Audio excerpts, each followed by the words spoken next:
दुनिया भर से लाखों देखने और सुनने वालों को शहीद अरशद शरीफ का सलाम।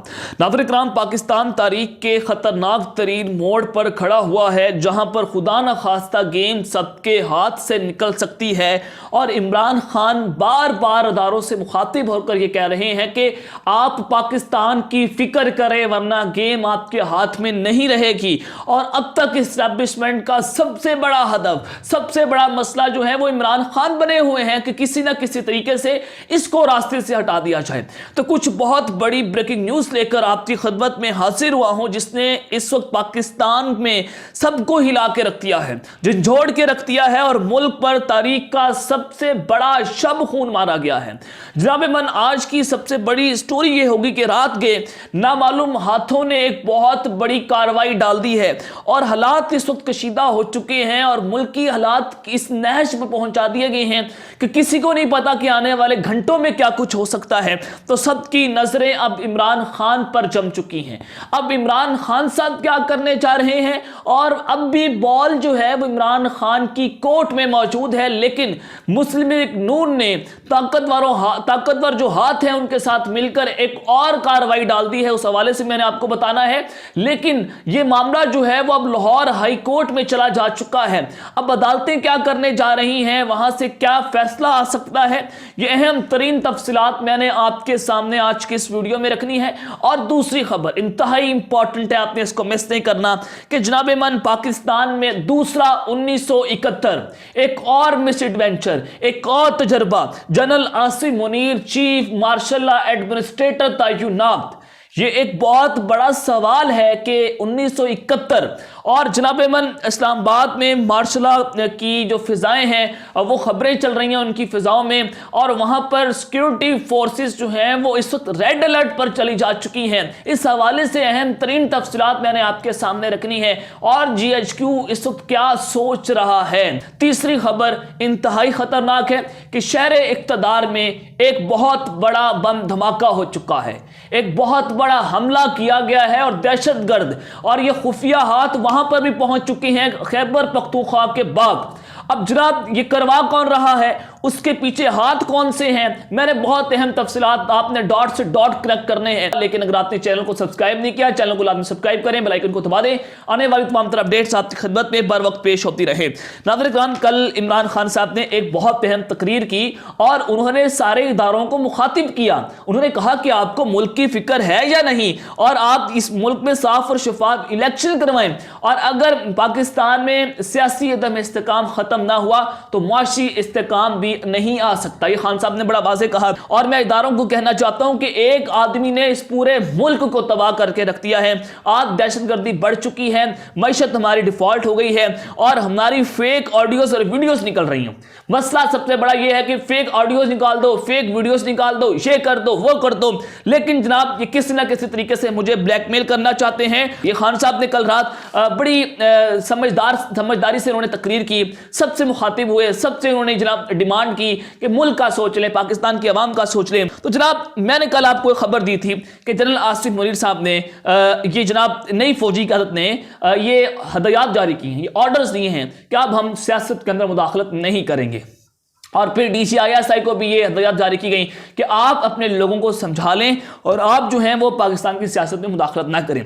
लेकिन मैंने आपको यहाँ पर बताया था कि जनाब मन ये एक तरीक़ा वारदात होती है कि जब कार्रवाई डालनी हो तो उससे पहले ये स्टेटमेंट जारी करवाई जाती है मीडिया के जरिए कि जनाब अब फौज के अंदर जो है या इस्टेब्लिशमेंट के अंदर या इदारों के अंदर ये मामला चल रहे हैं कि वो अब सियासत के अंदर मुदाखलत नहीं करना चाहते, हदायत जारी हो गई, अपने लोगों को पीछे कर लिया। लेकिन मैंने आपको बताया था कि जैसे ये हदायत जारी हुई है इसके अगले ही दिन ये जनाब की कार्रवाई डल जाएगी और रात 12:50 के ऊपर ये एक बहुत बड़ा शबखून पाकिस्तान में मार दिया गया था। और वही खबर जो है उसकी तस्दीक हो गई और 20 नवंबर 2020 को जब DGISPR major general Babar Iftikhar जो है वो ARY न्यूज के प्रोग्राम अरशद शरीफ के प्रोग्राम में आए थे और उन्होंने कहा था कि जनाब मोहम्मद जुबैर जो हमारे पास आए हैं, उन्होंने नवाज शरीफ और मरियम नवाज के लिए डील मांगी है। तो वहां से भी एक मैसेज दिया गया था खान खान साहब को। वो बेसिकली उन्होंने कहा था कि फौज न्यूट्रल है, हम आपका साथ नहीं दे सकते। बेसिकली वो टीवी पर आने का मकसद ये था कि खान साहब को बताया गया था कि जनाब अमन आपका टाइम खत्म हो चुका है, और ये 2020 में ही इमरान खान को हटाने की तैयारियां शुरू हो गई थी। लेकिन जनाब फिर वो कोरोना आ गया, कोरोना के हालात आपने देखे, और उसके बाद वो प्लान जो है वो डिले हो गया था। जैसे ही कोरोना खत्म हुआ, पाकिस्तान में एक रजीम चेंज ऑपरेशन की साजिश को रचाया गया था। ये जनाब पूरा एक स्क्रिप्ट था जिसके तहत अब तक उसके ऊपर अमल दरामद जो है वो जारी है। तो जनाब कल जो 12:50 पर आधी रात को जो शब खून मारा गया कि गवर्नर ने वज़ीर आला को डी नोटिफाई कर दिया और उनकी पूरी काबीना को तहलील कर दिया है, जो कि एक गैर आईनी काम है। अब गवर्नर पंजाब ने जो ये काम किया, इसके ऊपर फवाद चौधरी साहब ने भी जनाब ये ट्वीट किया है कि गवर्नर पंजाब का वज़ीर आला को डी नोटिफिकेशन करने के नोटिफिकेशन की कोई कानूनी हैसियत नहीं है। परवेज इलाही और सूबाई काबीना दस्तूर अपने फराइज अंजाम देती रहेगी, और गवर्नर के खिलाफ रेफरेंस सदर को भेजा जा चुका है और उनको ओहदे से हटाने की कार्रवाई का आगाज किया जा रहा है। अब जनाब गवर्नर को भी सदर पाकिस्तान अपने आइन और कानून का इस्तेमाल करते हुए, अपने अख्तियारात का इस्तेमाल करते हुए किसी भी वक्त जो है बरतरफ कर सकते हैं और उनकी कानूनी हैसियत भी खत्म हो सकती है। अब यहां पर सवाल यह पैदा होता है कि अगर गवर्नर जो है वो वज़ीर आला पंजाब को नामजद नहीं कर सकते, उनको तैनात नहीं कर सकते, तो किस कानूनी हैसियत से उनको डी नोटिफाई किया गया है। और जनाब ये परवेज इलाही साहब ने भी एक स्टेटमेंट दी है कि गवर्नर के नोटिफिकेशन को नहीं मानते, ये एक गैर आईनी अमल है। गवर्नर के इकदाम के खिलाफ हम सुबह अदालत जाएंगे, मैं वज़ीर आला हूं और काबीना काम करती रहेगी। अब ये रात के का उनका एक बयान था। और फिर अब जो खबर है मैं आपको बता देता हूं कि चौधरी परवेज इलाही साहब जो हैं वो जनाब लाहौर हाई कोर्ट में पहुंच चुके हैं और उन्होंने पिटीशन दायर की और फौरी तौर पर उसको समाअत के लिए मुकर्रर कर दिया गया है। और यहां पर 4 रुकनी लार्जर बेंच जो है वो जनाब इस केस की समाअत करेगा, और अब से कुछ देर बाद चौधरी परवेज इलाही की इस पिटीशन के ऊपर समाअत शुरू हो जाएगी। अब लाहौर हाई कोर्ट की तरफ सबकी नजरें जम चुकी हैं कि वहां से क्या फैसला आता है। तो सबके बाद नाज़रीन किराम अब जो लार्जर बेंच ये मामला है, और फिर गवर्नर ने आइन तोड़ा है, ये सीधा साधा आइन तोड़ा गया है। किसके कहने पर तोड़ा है और ये क्यों तोड़ा गया है? देखिए, ताकतवर हल्के जो हैं वो इसके पीछे हैं, इसमें कोई दो राय नहीं है। ये कैटेगोरिकली ये सारा कुछ साफ और शफाफ था, और मैंने आपको बताया था कि 23 दिसंबर से पहले पहले ये सारा कुछ होना है।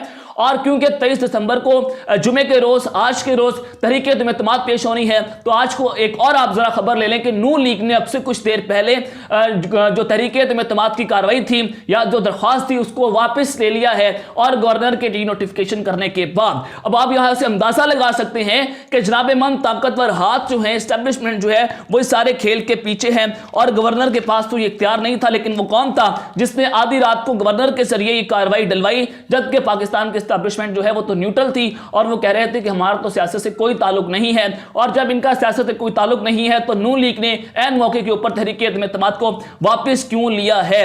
अब अदालत ही आखिरी फैसला करेगी, और अगर न्यूट्रल ने वहां पर भी दबाव डाल दिया तो अदालतों के फैसले भी आपने 9 अप्रैल को देखे थे, और पाकिस्तान के हालात आपने देखे थे कि उस वक्त भी पाकिस्तान में मार्शल लॉ लग गया था। तो एस्टेब्लिशमेंट नहीं चाहती कि जनाब पाकिस्तान जो असम्बलियां हैं वो तहलील हो सकें। तो इसके ऊपर मोहनिस इलाही साहब ने एक बहुत अहम ट्वीट किया है। उन्होंने कहा है कि कल रात को कमाल कर दिया गया, और कमाल करने वालों ने, यह बड़ा इंपॉर्टेंट है कि कमाल करने वालों ने कमाल कर दिया। कहां पर पैगाम दिया गया है? मोहनिस इलाही साहब ने वहां पर पैगाम दिया है जहां पर परवेज इलाही के ताल्लुकात बने हुए हैं। और गवर्नर पंजाब ने सीएम को कहना था कि इत्तेमाद का वोट लो। इत्तेमाद का वोट स्पीकर पंजाब असेंबली ने करवाना था। अपनी घबराहट में नून लीग और पीडीएम अहमकाना हरकत कर बैठी है। अब दोबारा फ्लैटिस होटल में एक कुड़ी को मुंतखब करवाएंगे? ये सवाल जो है वो मोहनिस इलाही साहब ने पूछा है। लेकिन नाज़रीन किराम, अब जो मामला है तो ये मुल्क को एस्टेब्लिशमेंट एक दफा फिर से आग की तरफ लेकर जा रही है। मैंने आपको अपने व्लॉग्स में बता दिया था कि बंद कमरों में ये फैसला हो चुका है कि जनाब पीडीएम की सपोर्ट जारी रखनी है, इस सिस्टम को लंबा खींचना है, इंतखाबात नहीं होने देने, 2024 में जाकर इंतखाबात करवाने की इस वक्त सारी कंडीशन जो है वो बनती हुई नजर आ रही है। अब नाज़रीन किराम आ जाएं कि इस्लामाबाद और शहर इक़्तिदार में एक बहुत बड़ा खौफनाक किस्म का एक बम धमाका हुआ है। सिक्योरिटी रेड अलर्ट पर चली जा चुकी है। अब इसके पीछे हाथ क्या है, वजह क्या है कि जनाब इतना महफूज तरीन शहर, पाकिस्तान का कैपिटल, पाकिस्तान का हब, वहां पर जाकर दहशतगर्दों के हाथ जाना, ये एक बहुत अलार्मिंग सिचुएशन पाकिस्तान के लिए बनती हुई नजर आ रही है। नाज़रीन किराम, केपीके اور بنو کے حالات میں آپ کو بتا چکا ہوں کہ وہاں پر کیسے دہشت گردوں نے اور ٹی ٹی پی جو ہے وہاں پر سر اٹھا چکی ہے، سیکیورٹی فورسز کو، سی ٹی ڈی کو وہاں پر جرگمغال بنایا جا رہا ہے، ان پر حملے کیے جا رہے ہیں۔ افغان بارڈر کے اوپر جو عمران خان کے دور میں باڑ لگائی گئی تھی، وہ دہشت گرد جو ہیں وہ کھاڑنا شروع ہو چکے ہیں۔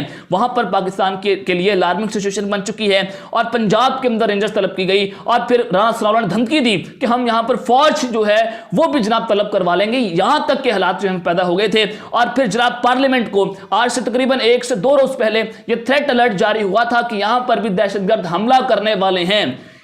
جو اسلام آباد کی پارلیمنٹ ہے، نیشنل اسمبلی ہے، تو جناب ایمان پھر وہاں پر ایف سی اور رینجرز نے اپنے فرائض سر انجام دیے، وہاں پر سیکیورٹی کو ریڈ الرٹ کیا گیا، اور یہ 2 دن پہلے تھریٹ الرٹ جاری ہوتا ہے۔ تو آج ابھی کچھ دیر پہلے یہ خبر آئی ہے کہ صبح سویرے اسلام آباد کے سیکٹر I-10-4 میں ایک خودکش بم دھماکہ ہوا ہے، اور پولیس نے ایک ناکے پر گاڑی کو روکا، ایک ٹیکسی گاڑی تھی، اور جب اس کو روکا گیا تو جیسے ہی روکا تو لمبے بالوں والا ڈرائیور تھا، اس نے خود کو اس خودکش حملے سے اڑا دیا ہے۔ اس گاڑی میں ایک مرد تھا اور ایک خاتون جو ہے وہ شامل تھی، اور پھر جناب یہ جیسے ہی گاڑی روکی گئی تو دھماکہ ہوا، اور دھماکے میں ایک پولیس اہلکار شہید ہو گئے ہیں، 3 پولیس اہلکار اس میں زخمی بتائے جا رہے ہیں، اور 2 شہری جو ہیں اس میں جو ہے وہ بھی زخمی ہوئے ہیں۔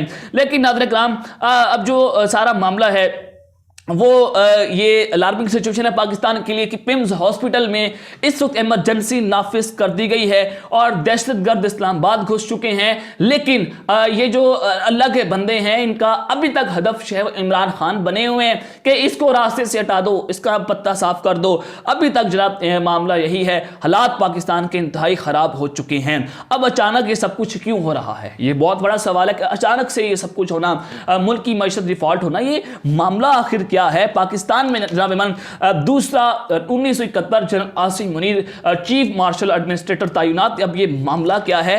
کیا یہ سارا وہی 1971 کی تاریخ تو نہیں دہرائی جا رہی؟ 1953 کے اندر ایک سارا معاملہ ہوا تھا، اور وہ بھی اسمبلیاں تحلیل کرنے کے اوپر تھا۔ پنجاب کا ہی معاملہ تھا کہ اسمبلیاں تحلیل کرنے پر جیسے گورنر نے ڈی نوٹیفائی کیا وزراء کو، اس وقت لیاقت علی خان کے معاملے کے حوالے سے بھی یہی ہوا تھا۔ تو جناب ایمان اب یہ ڈی نوٹیفائی ہو گئے، اور پرویز رائی صاحب کو ہٹا دیا گیا، اور ہو سکتا ہے کہ اب سے کچھ دیر بعد گورنر راج نافذ کر دیا جائے پنجاب کے اندر، اور وفاق جو ہے وہ سارا کنٹرول حاصل کر لے۔ پھر سیکیورٹی کی صورتحال جو ہے وہ خراب ہوگی، پاکستان تحریک انصاف احتجاج کی طرف جا سکتی ہے، اگر عدالتیں جو ہیں وہ بھی ان کے خلاف فیصلہ سناتی ہیں، اور آئین شکنی کی طرف کام جاتا ہے۔ تو ناظرین کرام، اب 1953 میں بھی یہ پنجاب کے اندر مارشل لا لگایا گیا تھا، اور وہ مارشل لا جو ہے وہ معاملہ جو ہے وہ جناب خود سیاستدانوں نے فوج کو دیا تھا کہ آئیں اور مارشل لا لگا دیں، اور مارشل لا لگ گیا تھا، اور پھر بڑھتے بڑھتے مارشل لا جو ہے وہ پورے پاکستان میں چلا گیا تھا۔ تو وہی صورتحال آج بن چکی ہے 1953 والی کہ پاکستان میں اسمبلیاں تحلیل کرنے سے روکا جا رہا ہے، اور گورنر نے ڈی نوٹیفائی کیا، آج فوج طلب کرنے کی دھمکیاں دی جا رہی ہیں، اور جیسے ہی یہ گورنر راج لگتا ہے تو جناب یہ پنجاب کے اندر مارشل لا بھی نافذ ہو سکتا ہے، اور یہ صورتحال ہے، اور پھر بڑھتے بڑھتے پاکستان کی طرف بھی جائے گا۔ تو 16 دسمبر 1971 میں بھی یہی سب کچھ ہوا کہ ملک کو 2 حصوں میں توڑا گیا تھا، جب بھٹو نے شیخ مجیب کا مینڈیٹ کو تسلیم نہیں کیا تھا، اور جناب یہ سارا مینڈیٹ تسلیم نہیں ہوا۔ ایوب خان اس وقت چیف مارشل ایڈمنسٹریٹر تھے، مارشل لا کے دور میں ہوا، تو اب بھی جناب یہ طاقتور جو ہیں وہ سرعام کھلم کھلا عمران خان کے خلاف پریس کانفرنس کرتے ہیں، اس کے خلاف کہتے ہیں کہ ہم اس کا سر کچل کے رکھ دیں گے، نئے D G S P R کا بیان ہے۔ تو جناب ایمن یہ جناب مارشل لا کے دور میں ہوا تھا، تو اب بھی یہ صورتحال ہے کہ اس وقت فوج جو ہے وہ سیاست میں خطرناک حد تک مداخلت کر رہی ہے۔ تو اب بھی یہ مارشل لا کی طرف کام بڑھتا ہوا نظر آ رہا ہے، حالات ملک کے خراب ہو چکے ہیں، اسلام آباد میں دھماکے ہونا، پاکستان کی سیکیورٹی کے حالات خراب ہو جانا، ملک کی معیشت ڈیفالٹ ہو جانا، پنجاب کے حالات میں نے آپ کو بتا دیے ہیں۔ تو یہ اب پاکستان خدا نہ خواستہ اس طرف جائے، لیکن مارشل لا کی طرف کام بڑھ چکا ہے۔ تو اب تک کے لیے اتنا ہی، اپنا خیال رکھیے گا، اس چینل کا اپنے لازمی خیال رکھنا ہے۔ اللہ نگہبان، پاکستان زندہ باد۔